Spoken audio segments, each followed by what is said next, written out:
மீம்லாம் வரும்ல, 2 friend discuss பண்ணிருக்காங்க 100 110 meanwhile who got the answer around 10,000 அப்படிங்கிற மாதிரி ஒரு சிவில் இன்ஜினியர் ஒருத்தர் கூட்டிட்டு வந்து உங்க முன்னாடி காட்டுறேன். அவருக்கு என்னெல்லாம் தெரிஞ்சிருக்கணும்னு எதிர்பார்ப்பீங்க? ஒரு ஏரியால ஒரு வீடு கட்டுறோம்னா எவ்வளவு செட் பேக் வரணும்னு அவருக்கு தெரியும். டிஃபெக்ட்ஸ் ரெமடிஸ் எல்லாம் தெரிஞ்சிருக்கணும், ரெட்ரோ ஃபிட்டிங் எல்லாம் தெரிஞ்சிருக்கணும், எக்ஸ்பீரியன்ஸ் இருக்கான்னு பாப்பேன். இது ரொம்ப இதுலாம் அநியாயம்.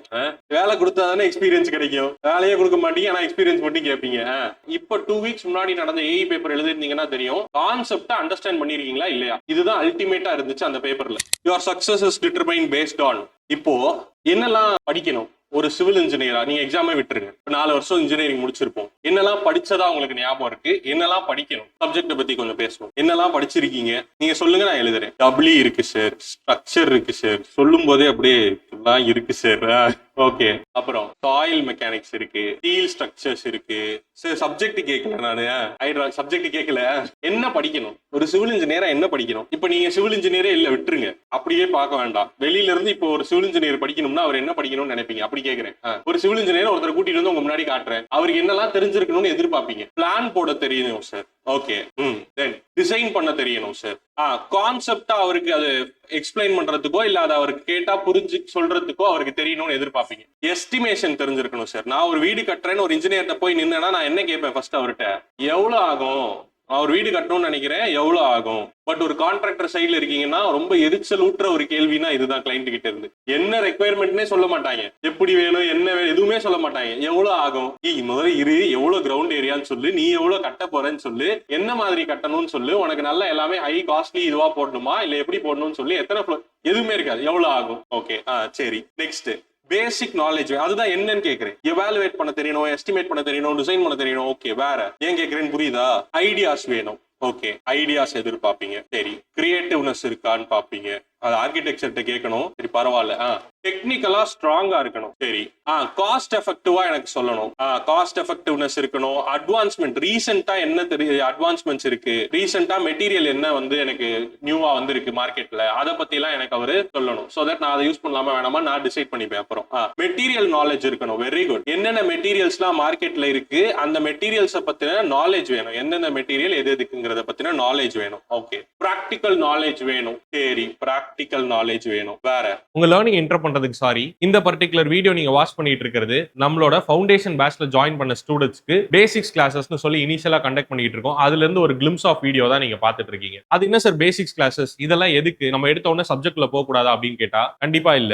சிவில் இன்ஜினியரிங்கோட ஏபிசிஸ்னு ஒரு சில விஷயம் இருக்கும். இதை தவிர்த்து ஒரு கிராஃப் கொடுத்தாங்கன்னா அந்த கிராஃப் எப்படி அப்ரோச் பண்றது, கிராஃப்ல இருந்து எப்படி திங்ஸ் லேர்ன் பண்றது, ஒரு டேபிள் வேல்யூஸ் இருக்குன்னா இந்த டேபிள் வேல்யூஸை நான் எப்படி படிக்கிறது, எந்த மாதிரி பெர்ஸ்பெக்டிவ்ல மெத்தடாலஜில நான் அதை அப்ரோச் பண்ண முடியும், ஒரு கண்டென்ட் தியரிட்டிக்கலா இவ்வளவு பெருசா இருக்குன்னா அதை ஃப்ளோ சார்ட்டா மாத்தினா எப்படி எனக்கு ஈஸியா புரியும். இந்த மாதிரி பேசிக்கா ஒரு கண்டென்ட் அப்ரோச் பண்றது எப்படி அப்படிங்கிற மெத்தடாலஜியும் சேர்த்து டீச் பண்ணிட்டு இருக்கோம். அண்ட் ஃபவுண்டேஷன் பேட்ச்ல இனிஷியல் 10 டேஸ்க்கு இதுக்காகவே ஒதுக்கிட்டோம். இதுக்காகவே ஸ்பெசிபிக்கா கரிக்குலம் ஃப்ரேம் பண்ணி என்னென்ன மாதிரியான கண்டென்ட்ஸை உங்களுக்கு என்னென்ன டேஸ்ல கொடுக்கணும் அப்படிங்கறதெல்லாம் இன்க்ளூட் பண்ணிருக்கோம். இன்னும் எக்ஸைட்டிங்கா சொல்லணும்னா ஐஎஸ் கோட எப்படி அப்ரோச் பண்றது, ஒரு ஐஎஸ் கோட் புக் எடுக்கிறீங்கன்னா அதை எப்படி நீங்க ரீட் பண்ணணும், அதுல இருக்க கண்டென்ட் எப்படி புரிஞ்சுக்கணும், அதுல இருந்து எப்படி எல்லாம் क्वेश्चंस கேக்குறாங்க. தென் ஒரு ஃபார்முலா படிக்கணும் அப்படின்னா அந்த ஃபார்முலாவை எப்படி அப்ரோச் பண்ணணும், அது எம்பிரிக்கல் ஃபார்முலாவா இருந்தா எப்படி படிக்கிறது, இல்ல நார்மலான ஒரு கான்செப்ட் பேஸ்டு ஃபார்முலாவா இருந்துச்சுன்னா அதுக்குள்ள இருந்து எப்படி கான்செப்ட்ஸை இன்ஃபர் பண்றது. ஏன்னா ஐதர் வே அது ஒர்க் ஆகும். கான்செப்ட் வச்சு ஃபார்முலா வச்சு கான்செப்ட் எப்படினாலும் நம்ம புரிஞ்சுக்கலாம். இந்த மாதிரி ரொம்ப சின்ன சின்ன விஷயங்களை கூட, ஏன்னா இது எல்லாமே நம்ம காலேஜ்லயும் படிக்க மிஸ் பண்ணிருப்போம். நம்மளா செல்ஃபா படிக்கிறப்ப இதெல்லாம் நமக்கு ஹிட்டே ஆகாது. ஏன்னா எதெல்லாம் யூட்டிலைஸ் பண்ண போறோம்னே நமக்கு தெரியாது.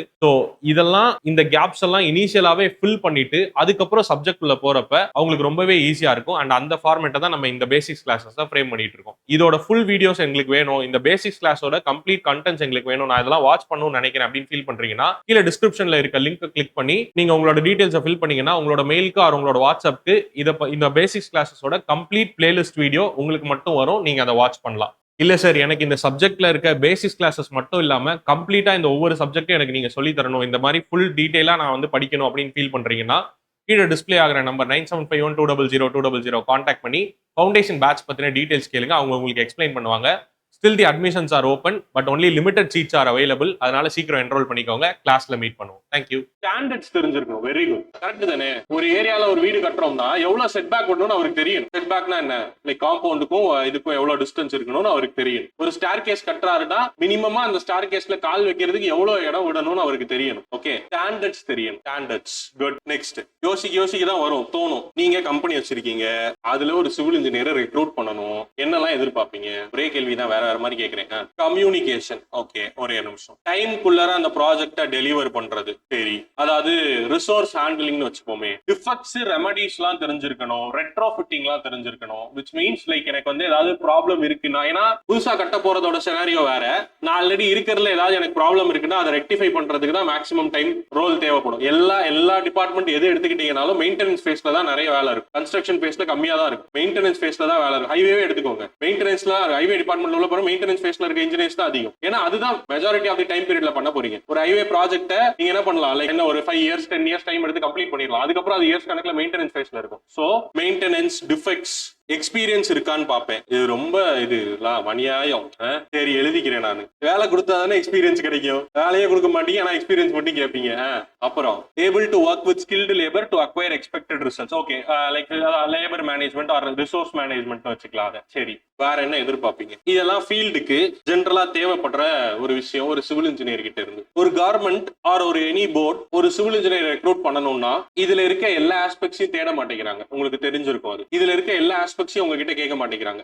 நீங்க சொன்ன ஃபேக்டர்ஸ் தான் இதெல்லாம். ஒரு சிவில் இன்ஜினியர்னா இதெல்லாம் இருக்கணும்னு நீங்க சொன்ன ஃபேக்டர்ஸ் தான் இதெல்லாம். பட் ஒரு காம்படிட்டிவ் எக்ஸாமை வச்சு ஒரு கேண்டிடேட்டை சூஸ் பண்ற ஒரு போர்டுக்கு இவ்வளவு ஆஸ்பெக்ட்ஸ் அவங்க தேடுறதே இல்லை. உங்ககிட்ட ஏதாவது ஐடியாஸ் கேட்கறாங்களா? புதுசா ஏதாச்சும் ரிசர்ச் பண்ணி காமின்னு கேட்கறாங்களா? இல்ல. பிஹெச்டி கேட்கறாங்களா உங்ககிட்ட எக்ஸாம் கிளியர் பண்ண? இல்ல. பேச்சுலர் டிகிரி இருந்தா போதும்ன்றாங்க. உங்ககிட்ட ஐடியாஸோ கிரியேட்டிவ்னஸோ அவங்க கேட்கல. உங்ககிட்ட பிராக்டிக்கல் நாலேஜ் இருக்கணும்னு கேட்கறாங்களா? ஒரு சில போஸ்ட்டுக்கு கேட்பாங்க. பிராக்டிக்கலா ஏதாவது ஃபீல்ட்ல இருந்திருக்கீங்களா? ரொம்ப rarest of the rare post கேட்பாங்க. அதை தவிர்த்து ஜெனரலா நீ பிராக்டிக்கலா இத்தனை நாளாச்சும் சைட்ல வேலை பார்த்துட்டு இருந்திருக்கணும்னு உங்ககிட்ட ஏதாவது சர்டிபிகேட் கேட்கறாங்களா? இல்ல. பிராக்டிக்கலா இதை நீ கெயின் பண்ணி வச்சிருக்கியா, இந்த நாலேஜ் தெரிஞ்சு வச்சிருக்கியா அப்படிங்கிறது அவங்களுக்கு தேவையில்லை. அவங்க அதை கேட்கறதும் இல்லை. ஸோ பிராக்டிக்கல் ஆஸ்பெக்ட்ஸ்ல, அதாவது மேண்டேட்டரி ஃபீல்ட்ல அவங்க அதை வைக்கல. ரிசோர்ஸ் ஹேண்ட்லிங்கோ ரிசோர்ஸ் மேனேஜ்மெண்ட்டை பத்தி வச்சோ அதை உங்களை கேஜ் பண்ணல. இப்போ உங்களோட அந்த எபிலிட்டிஸ் அவங்க இப்ப கேஜே பண்ணல. அதை அவங்க கேட்கவும் இல்லை. ஏன்னா அது நீங்க உள்ள வந்ததுக்கு அப்புறம் அவங்க அதை பாத்துக்க போறாங்க. சோ அந்த ஆஸ்பெக்ட்ஸ் அவங்க கேட்கல. கம்யூனிகேஷனை இருந்ததை எடுத்துட்டாங்க. சரி, இன்டர்வியூ இப்போ அந்த ஆஸ்பெக்ட்ஸ்லயும் உங்களை அவங்க கேஜ் பண்ண நினைக்கல. கண்டென்ட் ஸ்ட்ராங்கா இருந்தா போதும் அப்படின்னு தான் எதிர்பார்க்கறாங்க. சோ கம்யூனிகேஷனையும் இப்ப ரிமூவ் பண்ணிட்டாங்க இதுல இருந்து. எக்ஸ்பீரியன்ஸ் கேக்குறாங்களா? இல்ல, கேட்கறது இல்ல. காஸ்ட் எஃபெக்டிவா நீ ஒரு ப்ராஜெக்ட்டை முடிக்கிற அளவுக்கு உங்ககிட்ட எபிலிட்டி இருக்கா? ரீசெண்ட் அட்வான்ஸ்மெண்ட்ஸ் என்ன நடந்திருக்குன்னு இருக்கா? இல்ல. பிம் பத்தி கேக்குறாங்களா? இல்ல. CAD பத்தி கேக்குறாங்களா? இல்ல. புதுசா வந்த சாஃப்ட்வேரை பத்தி படிச்சுட்டு வான்னு கேக்குறாங்களா? இல்ல. இதையும் எதுவுமே உங்ககிட்ட கேட்கறது இல்ல. பிளானை ரீட் பண்ண தெரியுதான்னு செக் பண்ணலாம். அதையும் டைரக்டா பண்றது இல்ல அவங்க. பட் ஆனா அதெல்லாம் ஒரு ஆஸ்பெக்ட்ஸ். அப்ப டெக்னிக்கலா ஸ்ட்ராங்கா இருக்கீங்களா? ஸ்டாண்டர்ட்ஸ் எல்லாம் தெரிஞ்சிருக்கா? எதுல படிப்பீங்க ஸ்டாண்டர்ட்ஸ் எல்லாம்? கோட் புக்ல. அப்ப கோட் புக்ல இருக்கிற ஸ்டாண்டர்ட்ஸ் எல்லாம் அண்டர்ஸ்டாண்ட் பண்ணி அதெல்லாம் உங்களுக்கு அப்ளை பண்ண தெரியுதா? ஞாபகம் வச்சுக்கிறது வேற. மெமரி பேஸ்ட் ஸ்டில் டிஎன்பிசில இருக்கு. பட் அதெல்லாம் அப்ளிகேட்டிவா தெரிஞ்சு வச்சுக்கிட்டீங்கன்னா அது மெமரியிலேயே நிற்கும். அதனாலதான் அதை செக்கே பண்றாங்க. ஸோ அப்ப அந்த ஸ்டாண்டர்ட்ஸை உங்ககிட்ட செக் பண்றாங்க. கான்செப்டை புரிஞ்சிருக்கீங்களான்றத செக் பண்றாங்க. இப்ப 2 வீக்ஸ் முன்னாடி நடந்த ஏஇ பேப்பர் எழுதிருந்தீங்கன்னா தெரியும். கான்செப்டை அண்டர்ஸ்டாண்ட் பண்ணிருக்கீங்களா இல்லையா? இதுதான் அல்டிமேட்டா இருந்துச்சு அந்த பேப்பர்ல. சோ கான்செப்ட் எவ்வளவு தூரம் புரிஞ்சிருக்கீங்க? அதுலயே டிசைன், பிளான் எல்லாமே வந்துரும். எஸ்டிமேஷன் ஒரு சப்ஜெக்டா வந்துற போகுது. அப்போ உங்ககிட்ட எக்ஸ்பெக்ட் பண்றதெல்லாம் என்னன்னா, ஸ்டாண்டர்ட்ஸ் எல்லாம் தெரிஞ்சு வச்சிருக்கியா, கான்செப்ட நல்லா புரிஞ்சு வச்சிருக்கியா? இந்த 2 விஷயம் தான் பிரைமரியா உங்ககிட்ட எக்ஸ்பெக்ட் பண்றாங்க இந்த எக்ஸாமை கிளியர் பண்ண. எனக்கு நீங்க சொல்லுங்களேன், இது ஈஸியா இல்லையா? சிவில் இன்ஜினியரா இதை கிராக் டவுன் பண்றது ஈஸியா இல்லையா? நீங்க ஒரு சிவில் இன்ஜினியர் கேட்கறதோட உங்ககிட்ட கம்மியா தான் கேட்கறாங்க. கரெக்ட் தானே? எஸ், என்ன ஆமான்னு சொல்லுங்க, இல்லன்னு சொல்லுங்க. ஈஸியா இல்லையா? ஈஸி தான் சார். ஆனா சொல்ல வர மாட்டேங்குது எங்களுக்கு. Yes, it is very easy sir. First half ஃபுல்லா வந்துட்டு வேற மாதிரி ஒரு படத்தை கொண்டு போனீங்க. கஷ்டம், டிஃபிகல்ட்டா இருக்கும் அப்படின்லாம் சொல்லி கொண்டு போனீங்க. செகண்ட் ஹாஃப் ஸ்டார்டிங்ல வந்த உடனே ஈஸி தான்றீங்களே, எங்களுக்கு புரியல சார். சொல்றேன் கிளைமேக்ஸ்ல சொல்றேன். அப்ப கான்செப்டா படிக்கிறதும் ஸ்டாண்டர்ட்ஸை ஞாபகம் வச்சுக்கிறதும் ஃபார்முலாஸ் இருந்தா ஃபார்முலாஸை ஞாபகம் வச்சுக்கிறதும் தான் நம்மளோட அல்டிமேட் கேம். இந்த 6 மாசம் நம்மளோட கேமே அதுலதான் இருக்க போகுது. இப்ப சப்ஜெக்ட பத்தி ரேண்டமா பேசுவோம். நான் ஒவ்வொரு சப்ஜெக்ட் ஸ்டார்ட் பண்றப்போ எப்பவுமே சப்ஜெக்டோட இன்ட்ரோ இதெல்லாமே கொடுத்துதான் ஆரம்பிப்பேன். பட் ஜெனரலா ரேண்டமா பேசணும் அப்படின்னா சப்ஜெக்டா என்னெல்லாம் உங்க மைண்ட்ல ஞாபகம் இருக்கு? எந்த சப்ஜெக்ட் உங்களுக்கு பர்சனலி எனக்கு இந்த சப்ஜெக்ட் பிடிக்கும், காலேஜ்ல படிச்சது இப்போ வரைக்கும் எனக்கு ஞாபகம் இருக்கிறது 1-2 விஷயம்னா எனக்கு அதுதான் ஞாபகம் இருக்கு அப்படின்னா என்ன சப்ஜெக்டா இருக்கும்? அது நிறைய ஃபேக்டர்ஸ்னால இருக்கும். பிடிச்ச ஃபேக்கல்ட்டி எடுத்திருப்பாங்க, இல்ல நம்ம அந்த சப்ஜெக்ட்ல செமஸ்டர்ல நல்லா படிச்சிருப்போம் தெரியாம, இந்த மாதிரி ஏகப்பட்ட ஃபேக்டர்ஸ் இருக்கலாம். பீட் எனி ஃபேக்டர்ஸ், எனக்கு அதை பத்திலாம் வரி இல்ல. பட் ஏதோ ஒரு subject like which is something எனக்கு ஏதோ ஓகே புரிஞ்ச மாதிரி இருக்குது, ஞாபகம் இருக்கு எனக்கு அப்படின்னா என்ன? கன்ஸ்ட்ரக்ஷன் மெட்டீரியல், ஓகே சரி. Soil mechanics, super. Surveying, W, okay. Railways, okay. Estimation sir, CPM sir, highway sir, survey sir, soil mechanics, structural analysis, good வந்துருச்சு அந்த subject. Transportation, irrigation, highway, very good very good. வேற எல்லாருக்குமே நீங்க பண்ண project என்னன்னு ஞாபகம் இருக்கும் கொஞ்சமாச்சு? ஏதோ இதான் பண்ணோம் தான் இருந்துச்சு. உங்க கூட்டத்துல நல்லா படிக்கிற ஏதாவது ஒரு ஆடு இருந்துச்சுன்னா அது தெரிஞ்சிருக்கவும் நமக்கு வாய்ப்பு இல்லை. ஏன்னா அந்த ஆடு எல்லாமே பார்த்துக்கும், நம்மள கடைசியில ரிவ்யூல ஆன்சர் பண்ற அளவுக்கு ரெடி பண்ணிடும், அதனால பிரச்சனை எல்லாம் பண்ணிடுவோம். பட் ஜென்ரலா ஒரு ப்ராஜெக்ட் பண்ணிருக்கோம் அப்படின்னா அதுல ஏதோ ஒரு விஷயம் நம்மளுக்கு வந்து புரிஞ்சிருக்கும் கொஞ்சமாச்சு மற்ற விஷயங்கள் எல்லாம் கம்பேர் பண்றப்ப. என்ன ரீசன்னா, ஒரு விஷயம் அதை ஹேண்ட்ஸ் ஆனா நீங்க எக்ஸ்பீரியன்ஸ் பண்றது, இன்னொரு விஷயம் அதை பீரியாடிக்கலா ரிவ்யூ பண்ணுவாங்க, அதுல கேள்வி கேட்பாங்க நிக்க வச்சு. அப்ப வேற வழியே இல்லை, நான் அதுல ஏதோ ஒண்ணு தெரிஞ்சுக்கிட்டு தான் ஆகணும். அப்ப பிராக்டிக்கலா ஒரு விஷயத்த புரிஞ்சுக்கிறதுல புரிஞ்சுக்கிட்டோம் அப்படின்னா அது காலத்துக்கும் நிக்குது, நல்லா ஞாபகம் இருக்கு, நம்மளால அதை ஒரு சில இடத்துல எக்ஸ்பீரியன்ஸ் பண்ண முடியுது. தேங்க்ஃபுல்லி இந்த சிவில் இன்ஜினியரிங் டிபார்ட்மெண்ட்ல நீங்க என்ன டாபிக் எடுத்தாலும் என்ன கண்டென்ட் எடுத்தாலும் பிராக்டிக்கலா அதை யோசிச்சிடலாம். கண்ணுக்கு தெரியாமலாம் எதுவும் இருக்காது, எல்லாமே எவிடென்ட்டா கண்ணில் பார்த்து. ஹைவே படிக்கிறீங்கன்னா ரோட்ல இப்படி போயிட்டு வந்தீங்கன்னா போதும், கண்டென்ட் படிச்சுட்டு. ரயில்வேஸா இருக்கட்டும், any subject it can be, இரிகேஷனா இருக்கட்டும், வாட்டர் ரிசோர்ஸ் மேனேஜ்மெண்டா இருக்கட்டும், எதுவா இருக்கட்டும். ஆமா இது இப்படிதான் இருக்கு, அப்படிதான் இருக்குன்னா நான் ஃபீல்ட்ல அதை டைரக்டா எங்கேயாவது விசிபிளா பார்க்கணும்னு நினைச்சேன்னா அது யூடியூப்லயா இருக்கட்டும் எதுலயா இருக்கட்டும், நான் அதை பிராக்டிக்கலா என்னன்னு புரிஞ்சுக்க முடியும். மற்ற டிபார்ட்மெண்ட்ஸை கம்பேர் பண்றப்ப சிவில்ல இருக்க ஒரு பெரிய அட்வான்டேஜ் அதுதான். என்ன பிரச்சனைனா நம்ம அதை அப்படி படிக்கல அவ்வளவுதான். பட் ஆனா அது அந்த பெர்ஸ்பெக்டிவ்ல அந்த அப்ரோச்ல அந்த கண்டென்ட்ஸ் எல்லாம் ஒரு தடவை பார்த்துட்டீங்கன்னா போதும், அந்த ஒரு சப்ஜெக்ட்ல ஒரு யூனிட்ல 60-70% ஆஃப் தி கண்டென்ட்டா நின்றும், ஒரே ஒரு தடவை பார்த்தா போதும். ரிமைனிங் இருக்க 30% மட்டும் சப்ஜெக்ட் படிக்கணும், ஃபார்முலா படிக்கணும், டேட்டா ஞாபகம் வச்சுக்கணும், கோட் புக்கை படிக்கணும், அதெல்லாம் அந்த செக்மெண்ட்ல வரும். ப்ராப்ளம் வந்தா ப்ராப்ளம் சால்வ் பண்ணணும், இப்படி எல்லாம் இருக்கு. அக்செப்ட் பண்றீங்களா இது எல்லாரும்? கரெக்ட் தானே நான் சொல்றது? இப்ப எல்லா சப்ஜெக்ட்ல இருந்தும் கொஸ்டின் ஏரியாஸா கொஸ்டின்ஸா எதை கேட்க போறாங்க? அது சர்வேவா இருக்கலாம், பில்டிங் மெட்டீரியலா இருக்கலாம், ஹைட்ராலஜியா இருக்கலாம், எதுவா வேணா இருக்கட்டும். அவங்க எப்படி உங்களை கொஸ்டின்ல கேட்ச் பண்ண போறாங்கன்றத புரிஞ்சுக்கிறதுக்கு நிறைய ப்ரீவியஸ் இயர் கொஸ்டின்ஸ் எடுத்து பார்த்தா புரிஞ்சிடும். சார் நான் இன்னும் சப்ஜெக்டே படிக்கல, எனக்கு என்ன சப்ஜெக்ட்னே தெரியாது, நான் எப்படி சார் ப்ரீவியஸ் இயர் கொஸ்டின்ஸ் எடுத்து பார்க்க முடியும்? நான் இதுக்கு ஆன்சர் தான் ஃபர்ஸ்டே சொன்னேன், உனக்கு ஆன்சர் தெரிய வேண்டாம், கேள்வி புரிஞ்சா போதும். என்ன கேட்டிருக்காங்க, என்ன மாதிரி எல்லாம் கேட்கறாங்க, ஓ இப்படிதான் கேட்கறாங்களா, ஓ மெட்டீரியல் பத்தி இப்படி கேட்கறாங்களா, ஓ கான்கிரீட்ல இந்த வேல்யூஸ் ரிலேட்டடா கேள்வி கேட்கறாங்களா, ஓ ஓகே இந்த ஃபார்முலா வச்சு கொஸ்டின் கேட்கறாங்களா, இப்படின்னு என்ன கேட்கறாங்க மட்டும் பார்த்தா போதும், ஆன்சரோ ஆப்ஷனோ எதுவுமே தேவையில்லை. அப்ப அந்த ப்ரீவியஸ் இயர் क्वेश्चन ஒரு விஷயம் ஒரு நாலேஜ் கொடுக்குது இல்ல, இது to gauge that particular exam. இததான் இங்க வர ஸ்டாஃப்ஸ் எல்லாருமே, ஃபேக்கல்டிஸ் எல்லாருமே லைக் இங்க எழுத போற இந்த ஸ்டாண்டர்ட் ஆஃப் எக்ஸாம், அதோட ஒரு ஸ்டாண்டர்ட் இல்ல 2 ஸ்டாண்டர்ட் அதிகமா இருக்கிற எக்ஸாம்ஸோட எல்லா क्वेश्चंसையும் பார்த்துட்டு தான் அந்த சப்ஜெக்ட் உங்களுக்கு டீச் பண்ணவே வருவாங்க. அப்ப என்ன ஆயிரும்னா இது ஆக்சுவலா கொஞ்சம் லெபோரியஸான வேலை. இதை எடுத்து உட்கார்ந்து, ஏன்னா சப்ஜெக்ட் தெரியாம கண்டென்ட் பார்க்க முடியாது, கண்டென்ட் தெரியணும்னாலே நீங்க क्वेश्चन பேப்பர் பார்க்கணும். புரியுதா எங்க இந்த ஃபேக்கல்டியோட ரோல் உள்ள வருதுன்னு?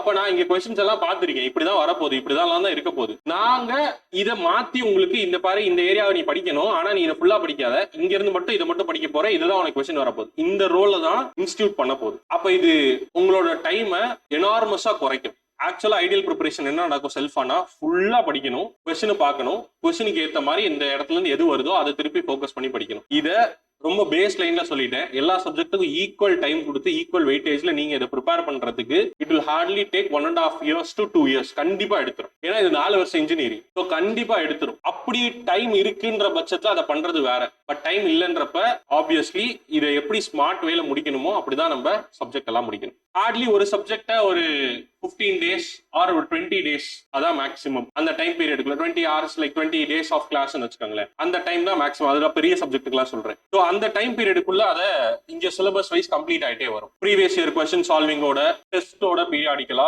இது எல்லாமே நடந்துட்டே இருக்கும். சரி ஏதாவது ஒரு சப்ஜெக்ட் சொல்லுங்களேன், ஏதாவது சும்மா ரேண்டமா ஒரு சப்ஜெக்ட் சொல்லுங்களேன். சிவில்லையே ஒரு சப்ஜெக்டோ ஒரு கண்டென்ட்டோ ரேண்டமா ஏதாச்சும் சும்மா அவங்க மைண்ட்ல வராது. Survey subject. சரி, சர்வேயிங் எடுத்துப்போம். நான் இப்ப எதுவும் சப்ஜெக்ட நேரா நடத்தல, பட் ஒரு சப்ஜெக்ட எடுத்தோம்னா அதை எப்படி பார்க்கணும்ன்றதா சொல்லப்போம். சரியா? சர்வேயிங் எடுத்துப்போம். ஒரு சர்வேயிங் அப்படின்ற விஷயம் என்ன, நான் அந்த விஷயத்துல என்ன மெத்தட்ஸ் யூஸ் பண்ணிருக்காங்க, அந்த மெத்தட்ஸ் ரிலேட்டடா என்கிட்ட எதை கேள்வியா கேட்க போறாங்க, இந்த லெவல்ல இதை படிச்சா போதும். அண்ட் இப்ப சர்வேல அடிஷனலா என்ன பண்ணுவாங்கன்னா, இந்த ரிமோட் சென்சிங் சைடு, போட்டோகிராமெட்ரி, இந்த மாதிரி ரீசெண்டா டோட்டல் ஸ்டேஷன், இது மாதிரி இருக்கிற ஏரியாஸ்ல இருந்தெல்லாம் லாஸ்ட் எக்ஸாம்ல இல்ல, பட் அதுக்கு முன்னாடி எக்ஸாம் வரைக்கும் அந்த ஏரியால எல்லாம் நிறைய ஃபோக்கஸ் பண்ணிருந்தாங்க. தென் அப்ப இங்க அல்டிமேட் எய்ம் உங்களுக்கு என்னத்தை தெரியப்படுத்துறாங்க இந்த சப்ஜெக்ட்ல இருந்துன்னா, இப்ப யூஸ் பண்ற டெக்னாலஜிஸ் ஒரு பக்கம் இருக்கட்டும், அதுவும் ரீசென்ட் இல்ல, அதுவுமே ஒரு டிகேட் 2 டிகேட்டுக்கு மேல ஆயிருக்கும், பட் அதுதான் சிலபஸ் பொறுத்த வரைக்கும் அதான் ரீசென்ட். ஸோ அப்ப அதுக்கு முன்னாடி இதோட ஆரிஜின் எங்க இருந்து இருந்திருக்கும். இப்ப எங்கேயுமே செயின் போட்டு யூஸ் பண்றது இல்ல, ஆனா உங்களை செயினிங் படிக்க சொல்லுவாங்க. ஏன்னா பேஸ் அதுதான். C++, எங்கேயும் யூஸ் பண்றது இல்ல, ஆனால் படிக்க வைக்கிறாங்களா அந்த மாதிரி. ஸோ செயினிங் பத்தி படிக்கணும்,